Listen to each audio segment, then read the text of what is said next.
Tervist! Ma olen ka varem rääkinud sellest, et liigne tehisvalgus ja sealhulgas eriti öisel ajal kogetav tehisvalgus mõjub halvasti une kvaliteedile ja sellest johtuvalt loomulikult ka tervisele. Ja näiteks selles videos, mille lingi ma panen pildikasti alla, rääkisin ma antud teemast ka pikemalt ja tutvustasin boonusena. Juhul kui sa näiteks oled putukate huviline, siis kindlasti sind huvitab see ühte teadustööd, milles selgitati välja, miks öine valgus näib putukaid enese suunas tõmbavat. Nii et vaata seda videot, saad teada, kuidas valgus mõjutab inimesi ja putukaid. Aga täna ma räägin sulle värskest teadustööst, mis on, ütlen kohe alles preprint versioonis. Ehk siis seda ei ole veel üheski eelretsenseeritud teadusajakirjas avaldatud. Aga ma lugesin selle uuringu väga põhjalikult läbi ja leidsin selle olevat heal tasemel.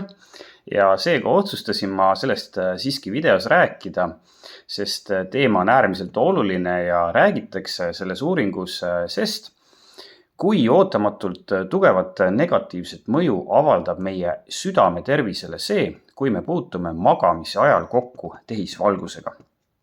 Kusjuures ma ütlen kohe alguses ära, et ja ilmselt ma ka toonitan seda veel täna korra või kaks, et uuringus analüüsitud tehisvalgus ei ole mitte mingisugune megaprožektor, mis suunati laboris magaja peale, vaid tegemist on sellise väga väikese ja tavalise valgusega, millega me öösiti kokku puutume, näiteks üsna vähese eredusega öölamp, mängima jäänud televiisor, loomulikult mobiiltelefon ja isegi erinevate elektrooniliste seadmete igasugused sellised punased ja valged vilkuvad tulukesed.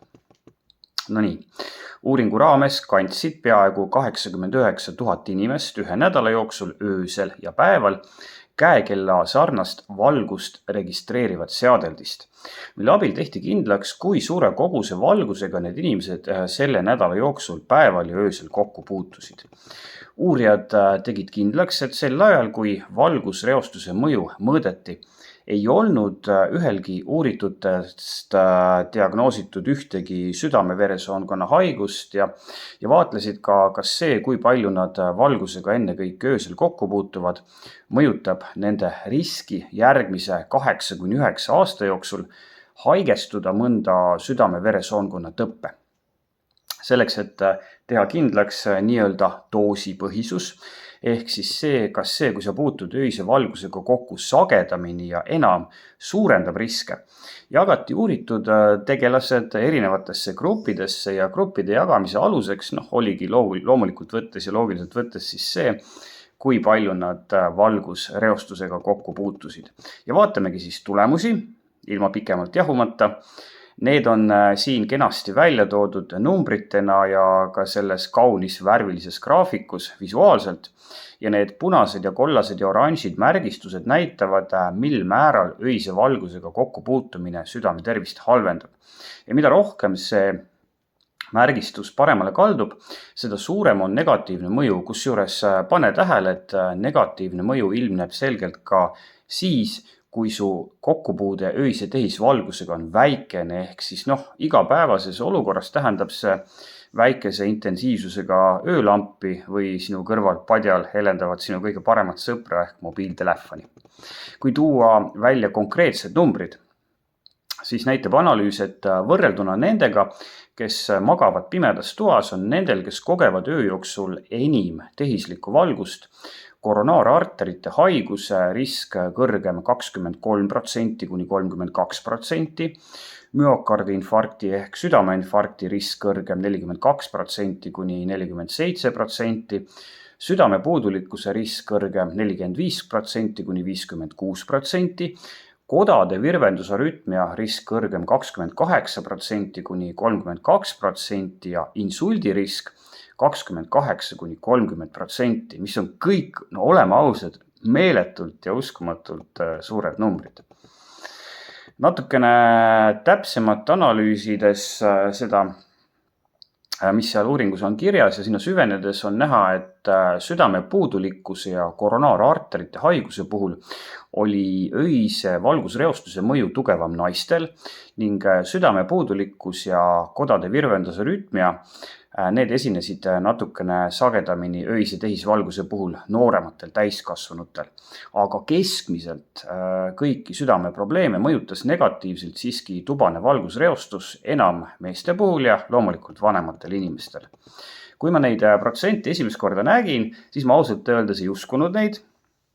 Ja ma hakkasin kohe otsima mingisugust ilmselget analüütilist viga. Ja muidugi oli kohe mul esimene mõte, et eks need, kes öösel pikemalt tehisvalgusega ja enam tehisvalgusega kokku puutusid, olid ilmselt ka pikemalt üleval. Ja see ongi peamine põhjus, mis seost selgitab.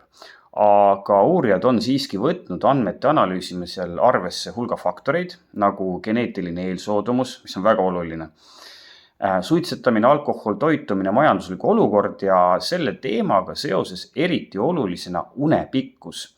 Ehk siis minu hinnangul, oleme ausad, käsi südamel on tehtud olulisi jõupingutusi, et me oleksime suhteliselt kindlad, et südame tervist kahjustav mõju on tingitud just nimelt magamise ajal keha poolt tunnetatud vähesest või natukene rohkemast tehisvalgusest. Uurijad leiavad ja ma olen selle mõttega ka nõus, et ja seda mõtet kinnitavad ka paljud varasemad teadustööd, et öine tubane tehisvalgus tekitab südame tervise probleeme, kuna see lööb paigast ära inimese loomuliku bioloogilise ööpäeva rütmi ehk tsirkadiaanrütmi. Ja varasematest arvukatest teadustöödest teame me, et see mõjutab negatiivselt glükoosi taluvust, halvendab veresoonte tervist ja soodustab ateroskleroosi ehk rahvakeeli öeldes veresoonte lubjastumist. Suurendab veel ebanormaalsete tasemeteni vere hüübimist, mis tõstab arusaadavalt tromboosiriski, tõstab vererõhku ja südame rütmihäirete tekke tõenäosust. Ja kuigi kõik need muudatused ja muutused on lühiajaliselt väikesed ja pisikesed, hakkavad nende mõjud pikemaajaliselt kuhjuma.